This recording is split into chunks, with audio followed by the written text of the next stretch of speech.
Over the past couple of games, Eagles defensive tackle Jordan Davis has been an absolute superstar, and he is not getting the credit that he deserves.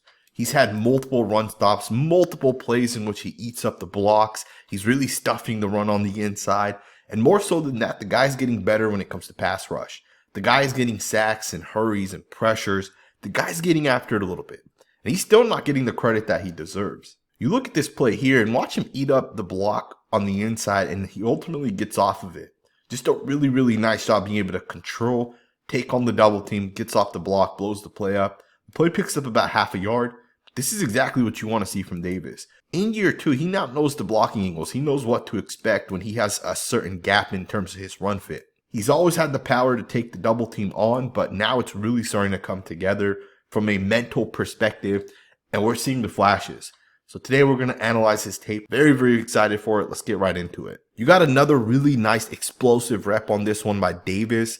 The offense here is going to run zone to the left, and you see Davis basically get right through there. Just a really, really nice job by Davis. The left guard here is going to try to slingshot Jordan Davis. It's not going to work because Davis is going to explode through the gap. So the slingshot here to the backside does not work by the guard. And part of why it doesn't work is because Davis is very, very strong. See right there, the slingshot does not work. And Davis is able to kind of get there with Hassan Riddick. And there's just not a whole lot of room for the running back to possibly bend it because Davis is on one side of it. So that's a pretty good job right there. Let's go ahead and get to the next snap. One of the things that Jordan Davis does a really good job at is really locking out and controlling offensive linemen. I think this is one of the unique things with him. He's very powerful. He's very strong. And I think everybody knows that at this point. But this is unique as hell. You know, oftentimes when guys are blocking certain guys, you're locked in. And it's not like defensive linemen are so easily able to control certain guys. You see it if you just watch the guys here. You see a tight end locked in here with the defensive end. You see the D tackle kind of locked in with that offensive lineman. And it's really only Davis that fully create that separation and do it so effortlessly. And this guy does this on pretty much every single snap. Like I can show you guys another run snap here, just a random snap. And chances are he's going to do the same exact thing. As you guys see right there, he locks out, controls, gets off the block. I mean, this is so unique. And this is one of the reasons why I think Jordan Davis has the potential to become the best run defender in the NFL. And I don't say that lightly. I truly believe that Davis may become the best overall run defender in the NFL at that D tackle position.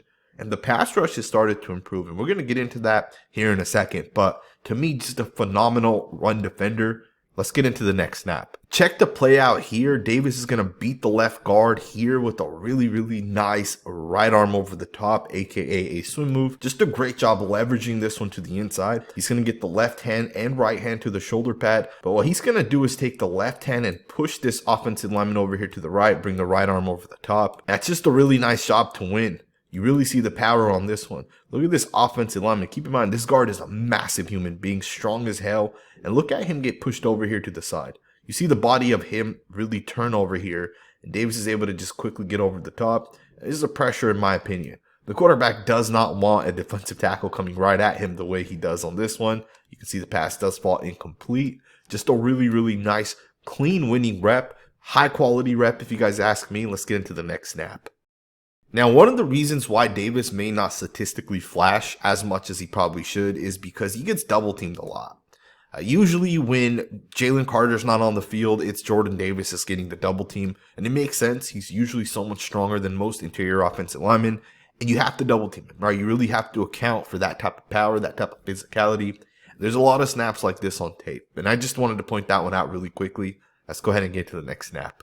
Alrighty guys, so check this play out. This is 3rd and 8, and Tua Tagovailoa is going to actually throw an interception on this one. This was the interception to Darius Slay, in which Slay got off of his wide receiver and ultimately intercepted the pass. A really, really nice job by him. Really great play if you guys ask me, but the one thing that is going to be overlooked is the pressure that Davis gets, and the fact that Tua ends up throwing this off his back foot as opposed to throwing this stepping into the pass. Now, this pass ultimately may have been incomplete. Maybe the pass falls out of bounds if Tua is able to kind of get into it. But we'll never know because Jordan Davis kicks this left guard's ass. Really nice job with the long arm. You'll see him get that left hand right into this offensive lineman. Look at this. Look at the control, the power, the physicality. And he just bull rushes right through this guy. And Tua Tagovailoa throws this up basically off his back foot. And it's way underthrown if you guys ask me. And watch the quarterback. Look at the quarterback step back into his drop back, and then look, he throws it leaning backwards. So to me, this is the impact that Davis is having. Right, there's nowhere for the quarterback to even step up if he wanted to within this pass. And this play right here is made by Davis, but statistically, there's nothing on the actual stat that says Jordan Davis was one of the factors as to why this play was intercepted. And I want to give credit to him because that's the entirety of this channel, right? It's to really analyze the trench play, really analyze what impact these guys may or may not be having. To me, that's a beautiful job right there. With that being stated, let's go ahead and get to the next snap.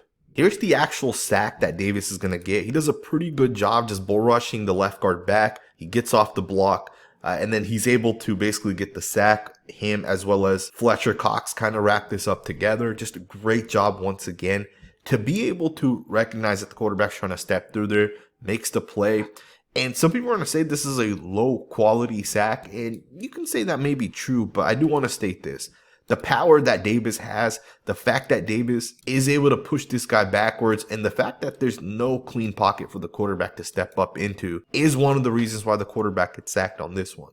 Now, to me, Davis had a really, really good game against the Dolphins, but he had a better game against the Jets just the week before, and I wanted to show you guys a handful of plays from that game. Check this play out. Watch Jordan Davis take on the double team block by a massive left tackle, pretty good left guard, takes on the double team block, gets through it, and shuts this play down for just a gain of about a yard. This is the power, the physicality, the toughness that Jordan Davis has. This is part of what makes him such a great player. As mentioned, very, very good game against the Jets. Those plays like this that really stuck out to me. You got another really nice rep against the left guard. He's going to blow this play up once again, 2nd and 5. This one gains no yards.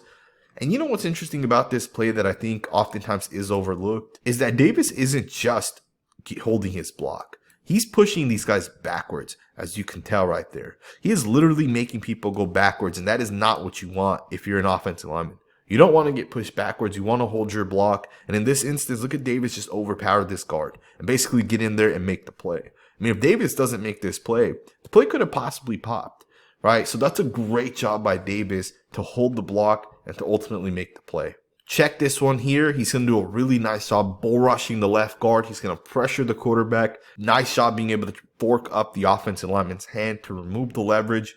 And of course, the quarterback does take off running. There's nothing Davis can really do within that. But I do want to show you guys the fork because this is one of the techniques that defensive linemen use against offensive linemen. The left guard here is going to get his hands right to Davis. And Davis, what he has to do is remove the leverage. So number 78 has the left hand in Davis. Davis is going to use his right arm and he's going to fork that hand upwards right there. He removes the leverage that this guy has and he basically just overpowers him at that point. It's a nice job right there by Jordan Davis. This one will count as a pressure. Let's go ahead and get into the next snap. You got another really nice rep going up against the center. Watch him just overpower this center again. And this is a passing play. This play does pick up about 13 to 14 yards. But again, you see Davis, right? Getting that pressure. He's pushing guys back. He's getting into the face of the quarterback. And that's all you can really ask for, right? Is for him to take his guy and push him into the quarterback and make it so the quarterback doesn't have a whole lot of room to pass this ball. Like you can make the argument Jordan Davis is the only one that really gets close to the quarterback on this one. That's a really, really nice job. And I want to wrap the video up with the final play here. Davis is going to get to the quarterback on this one. Once again, just a really, really nice job by Jordan Davis. You know, Davis to me is one of those guys that, although he's not playing enough right now, as he continues to develop, as he continues to get better, as the speed of the game slows down, he's going to become a true all-pro caliber defensive tackle. I truly believe that between Jordan Davis and Jalen Carter, there is no defensive line that is in a better spot than where the Eagles are right now. I would make the argument this is the best defensive line already in the NFL, and the future is probably going to be better than what the current situation is for this Eagles D-line, because Davis and Carter still have to continue to develop, but you're already seeing flashes. You're seeing Davis, who is an elite run defender, who's getting better in pass rushing situations. And you have Carter, who's already an elite overall defensive tackle against the run and the pass. There's not a whole lot of guys better than these two guys. Hope you guys enjoyed this video. We are covering the Eagles this season. We'll be doing weekly Eagles film breakdowns. So subscribe if you're not subscribed. And I'll see you guys next time with another video.